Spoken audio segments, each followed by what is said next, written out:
Bonjour à tous, au menu la Mini John Cooper Works Cabrio, le retour de la GT d'Opel et la Ferrari du futur. Sport pour finir avec la victoire de Peugeot au Dakar et Max Verstappen en démo sur la neige.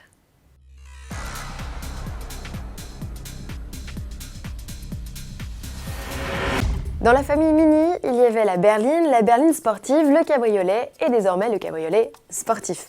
C'est hors de tout événement international, le constructeur ayant décliné sa participation au Salon de Détroit, que la Mini John Cooper Works Cabrio a fait ses débuts. À l'instar du coupé, les atouts de la découvrable sont son look et son tempérament sportif. Sous le capot, on retrouve le 4 cylindres de litre turbo de 231 chevaux de la JCW classique, lancé fin 2014.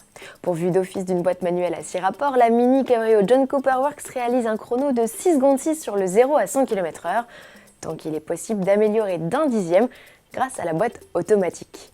Côté tarif, Mini n'a encore rien annoncé, la mise à prix pourrait débuter autour de 37 000 €, sans compter les multiples options bien sûr, au menu capote en toile avec graphisme Union Jack, teinte verte Rebel Green, affichage tête haute ou encore GPS.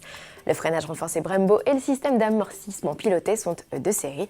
Une nouveauté à découvrir de visu au Salon de Genève en mars prochain. C'est en Suisse également qu'Opel créera la surprise en remettant au goût du jour sa GT.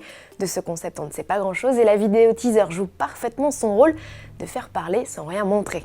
Le PDG de la firme, Carl Thomas Newman, y parle juste de jeter un nouveau regard sur Opel.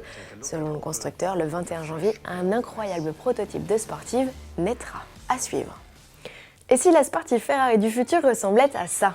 Ça, c'est le concept Manifesto, une hypercar dessinée par les élèves de l'école ISD Rubica de Valenciennes et qui a fait l'unanimité lors de la 3e édition du concours Ferrari Top Design School. Le thème de cette année était la Ferrari de 2040. Sébastien Vettel, Paolo Pininfarina ou encore JK alias Jamiroquai, quelques-uns des membres du jury, ont été séduits par les lignes et les innovations de ce bolide, à commencer très certainement par son étonnant système d'ouverture de porte. Challenge dans lequel 2 autres projets ont été récompensés, The Eiffel, créé par une école allemande qui décroche le prix spécial du jury, et la S-Ferra, réalisée par des étudiants de Séoul, qui reçoit, elle, le prix des internautes.